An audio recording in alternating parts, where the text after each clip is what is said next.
जय माता दी। आप सभी का स्वागत है हमारे इस पवित्र भक्ति चैनल पर। आज हम बात करेंगे एक ऐसे रहस्य और शक्ति से भरपूर त्योहार की जिसका नाम है गुप्त नवरात्रि। जी हाँ, आषाढ़ माह की गुप्त नवरात्रि इस वर्ष 26 जून से शुरू हो रही है। ये समय होता है माँ दुर्गा की गुप्त साधना का, जो आपकी जिंदगी में बड़े बदलाव ला सकता है। तो वीडियो को अंत तक जरूर देखिए, क्योंकि हम बात करेंगे गुप्त नवरात्रि में क्या करें, क्या ना करें और माँ दुर्गा को कौन सा भोग लगाएं। गुप्त नवरात्रि क्या होती है?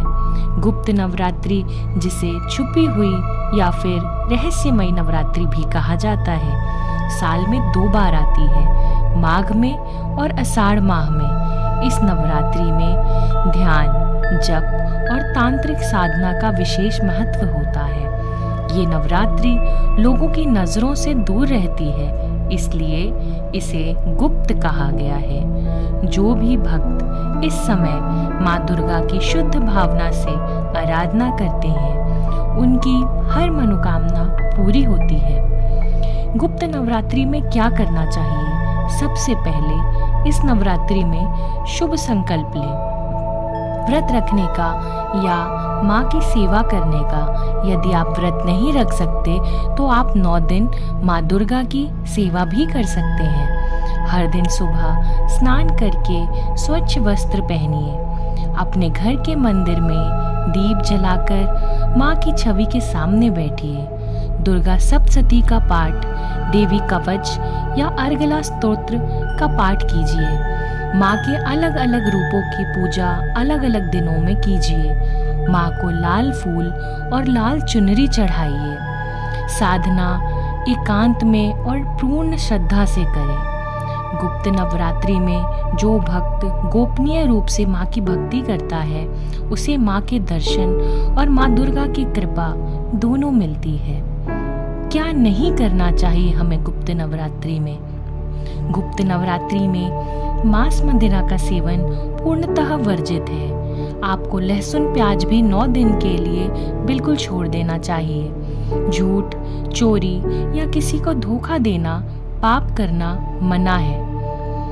बाल कटवाना या शेविंग जैसे कार्य वर्जित है। किसी भी स्त्री, कन्या या किसी भी बुजुर्ग व्यक्ति का अनादर ना करें। क्रोध और अपनी वाणी पर संयम रखना अनिवार्य है। पूजा में असावधानी, जैसे बिना स्नान के पूजा या गंदे हाथ से भोग लगाना, इन सब चीजों से बचें। माँ दुर्गा को भोग में क्या चढ़ाना चाहिए? पहला दिन माँ शैलपुत्री को देसी घी से बना भोग चढ़ाइए। दूसरा दिन माँ ब्रह्मचारिणी को मिश्री और दही का भोग लगाइए। तीसरा दिन माँ चंद्रघंटा को दूध से बनी खीर चढ़ाइए। चौथा दिन माँ कुष्मांडा को मालपुए चढ़ाइए। 5वां दिन माँ स्कंद माता को केले का भोग अर्पित करें। 6ठा दिन माँ कात्यायनी को शहद अवश्य चढ़ाएं। 7वां दिन माँ कालरात्रि को गुड़ का भोग जरूर लगाएं। 8वां दिन माँ महागौरी को नारियल चढ़ाएं। 9वां दिन माँ सिद्धिदात्री को सूजी का हलवा, पूरी और चने का भोग लगाकर शंख और घंटी के साथ माँ की आरती जरूर करें। माँ को केवल भोग ही नहीं, अपनी श्रद्धा, अपना प्रेम और अपना समर्पण भी चढ़ाइए।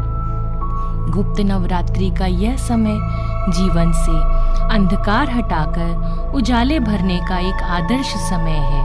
अगर आप इन नियमों का पालन करते हैं तो माँ दुर्गा की अनंत कृपा आप पर जरूर बरसेगी। आपका जीवन सुखमय, रोग मुक्त और समृद्ध हो जाएगा। जय माता दी। ऐसे और भक्ति से जुड़े वीडियो देखने के लिए चैनल को सब्सक्राइब करें, बेल आइकन दबाएं और वीडियो को लाइक शेयर करना ना भूलें। जय माता दी।